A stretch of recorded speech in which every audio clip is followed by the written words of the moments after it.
A very warm good evening, ladies and gentlemen. Good evening, Namibia. I'm Matthias Aufiku, news editor of the Namibian Sun newspaper. Welcome to another exciting edition of the Evening Review Show. Well, today is the 3rd of May. Well, in the media fraternity, we are celebrating our day. It's the World Press Freedom Day. For that day, we also celebrate Namibia's return as the freest press in Namibia, well, reclaiming our #1 position. And this year we also ranked 22nd in the world as the freest press. And for that we have in studio tonight the Minister of Information, Communication and Technology, Dr. Peya Mushelenga. Honorable Minister, good evening and welcome. Good evening, Matthias, and good evening, listeners and viewers. No, it's good to have you here. From the onset, we should, as NMH, congratulate the government of the Republic for its work it's doing in ensuring that access to information is attained and that the press can do its work freely without any intimidation, harassment, or anything whatsoever. Although we might have our issues here and there, it's not a train smash that really takes away from the work that is being done by the government, and so for that, congratulations. Thank you. Yeah, your reaction perhaps to the ranking as returning to #1, what would you ascribe it to? Yeah, well, first, it shouldn't be surprising that we reclaimed our position as #1.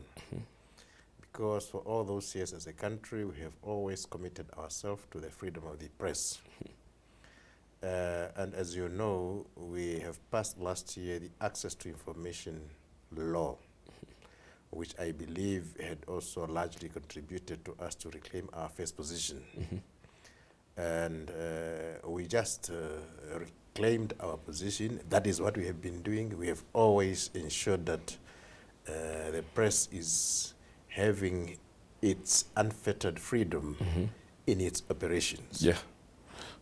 There are always perceptions that sometimes when, in different areas of life, when we reach the pinnacle of what you're working towards, we tend to relax and things might then slide back again. What is your ministry doing in that regard, being the custodian of information in the country, to ensure that we maintain the momentum? Yeah, well, you know, over the past years, we have, over the successive years, maintained this position. So if we had relaxed, we would have, of course, gone down. But the fact that we have not relaxed, we have always been working towards maintaining that. And that is currently what we are doing. Policies, regulations, but also action speaks louder than words. That's what we do. Yeah.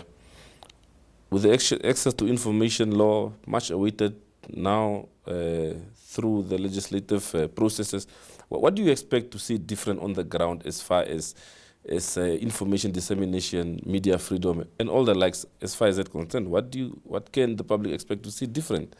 So what the public can expect is that information that is meant for the public should not be withheld. Because if it is withheld, then the Information Commissioner would then come in. The media or the public can appeal to the Commissioner, and the Commissioner will implore upon those that are supposed to provide information to do so. I know in your ministry statement commemorating the day, there was an indication also of the financial resources earmarked for this Office of the Information Commissioner.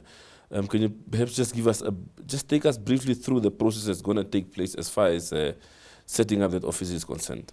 Well, as you know, I stood before Parliament this year to defend the budget of the Ministry of Information and Communications Technology, which include, among other figures, an amount of 20 million earmarked for the Office of the Information Commissioner. Now we are busy working first on the regulations. The regulations that will also now provide for the establishment and structure, not really structure, but for the establishment and operation of the office.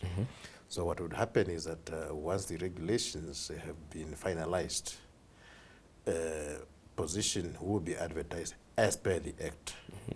And when the Information Commissioner is appointed, the Commissioner needs a support staff. So this money that you have seen is now meant for the salary of the staff, for the maintenance of the office, for people to do their work. Any other issue related to the work of the Information Commissioner will be catered for under that budget. Yeah. It is the first time that we are having this office. If we see that the money is more than what they need, we would reduce it in the next year. If we see that the money is less than what they need, we can always improve in the figures. Yeah. Perhaps there are also those who harbor the sentiments that what would the Information Commissioner do different from perhaps what the Office of the Media Ombudsman is doing? Well, you must know that the Office of the Ombudsman is created by the media as a self-regulating institution. It's not a statutory office. So it has no legal standing to force institutions to provide information. The Information Commissioner is a statutory office that is established by an act of parliament. And when you have an act that provides for the rights and obligations, it also provides for penalties. So if people do not comply, there will be penalties that are imposed by the Information Commissioner. And that's the difference. But for the Media Ombudsman, if a person refuses, just as when media houses refuse to cooperate with the Media Ombudsman, there's nothing that he does. What do you make of, there's also been sentiments, especially during the process leading up to the tabling of the Access to Information Bill in Parliament.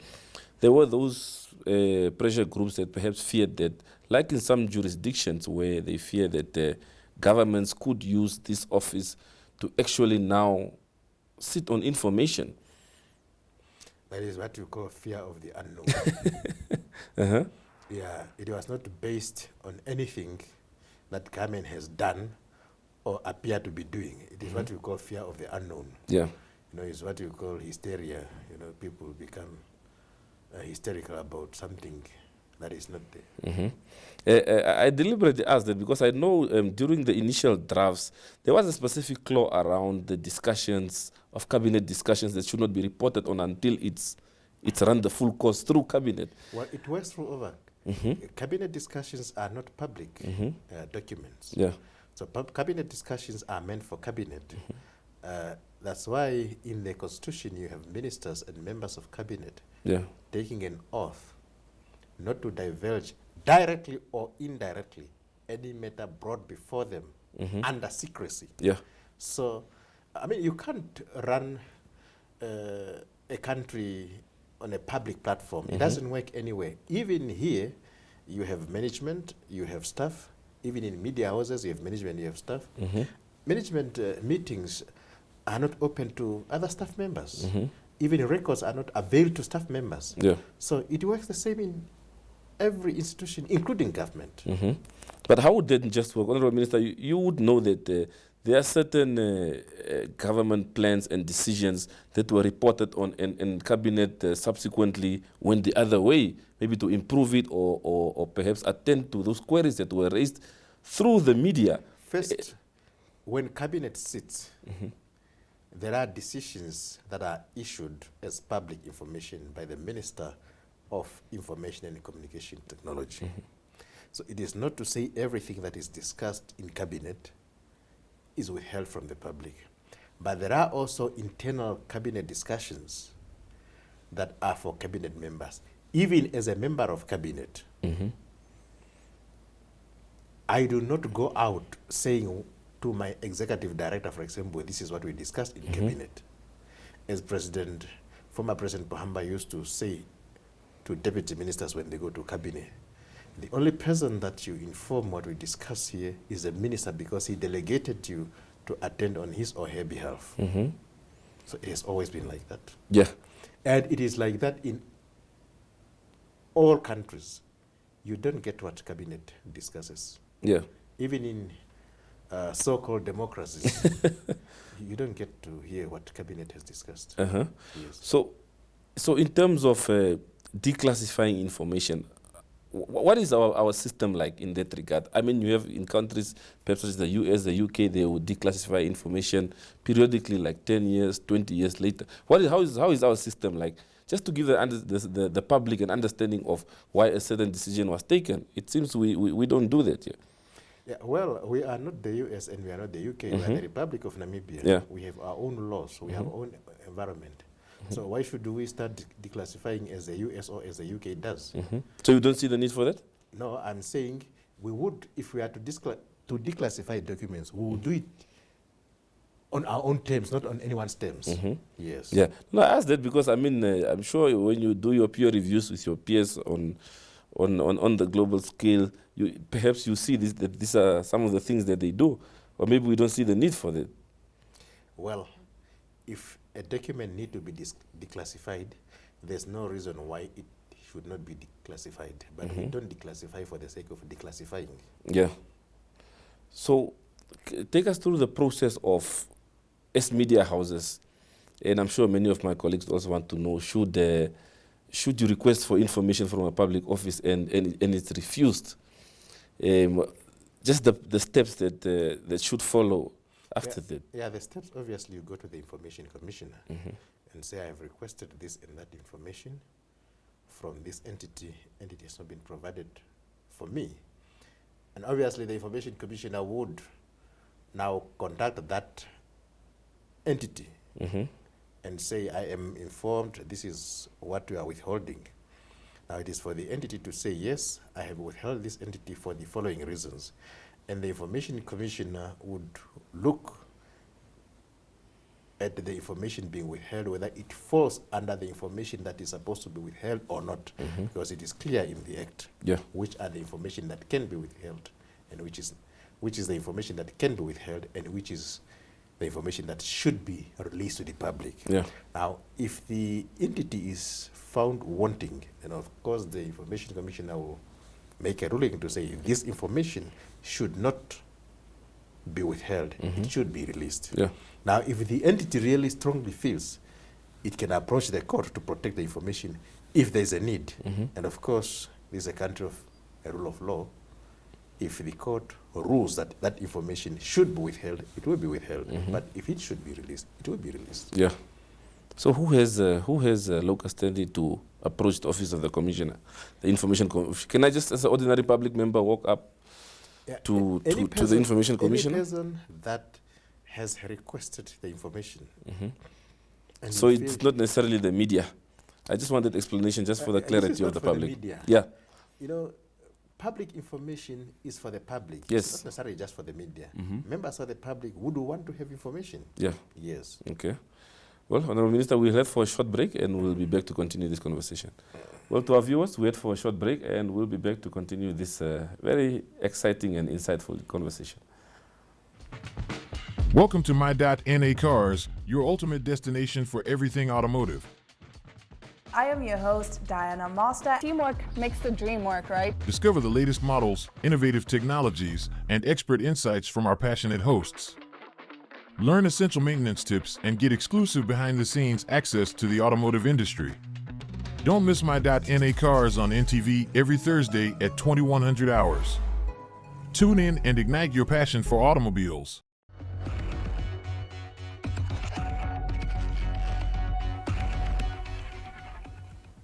Well, welcome back from the short break. Honorable Minister, I'd just like to read an excerpt from His Excellency Dr. Gengob's World Press Freedom Day message. Of course, the theme this year being the shaping a future of rights, freedom of expression as a driver for all other human rights. And I was particularly intrigued by where he says that President Geingob will guarantee freedom of the Fourth Estate for as long as he is the president of the country. This demonstrates the fact that the strength of Namibian press freedom is a function of the commitment of President Geingob and the government that he leads to upholding the values of the Constitution of the Republic of Namibia. Well, there's been, on a daily basis, I would not like to call it clashes between the media, be it ministers, some of your colleagues, where it seems, perhaps when they're not happy about certain things that are said about them or the work that they're doing at their ministries, how does the Fourth Estate and the government of the day, how should they regulate this relationship to ensure that it's one that's beneficial to the population of our country? Well, it takes two to tango. We always say information should be timely, it should be accurate. Now, if one provides information that is not accurate, one should not expect cooperation from the other person. So no one has the right, or no one has absolute right to say just things for the sake of saying, or writing for the sake of writing, or speaking for the sake of speaking. Now, if there are people that feel whatever they say, either they are always misquoted and so forth, they retain the right to react in the manner that they would react to those that are not providing correct information, because it is not about a ministry, but it is also about the public that is being misled or being misfed with information, what we call misinformation and disinformation. You know, there are two types of it. You know, misinformation is when you innocently convey wrong information, but without knowing. And disinformation is when you knowingly convey information, knowing very well it is not correct.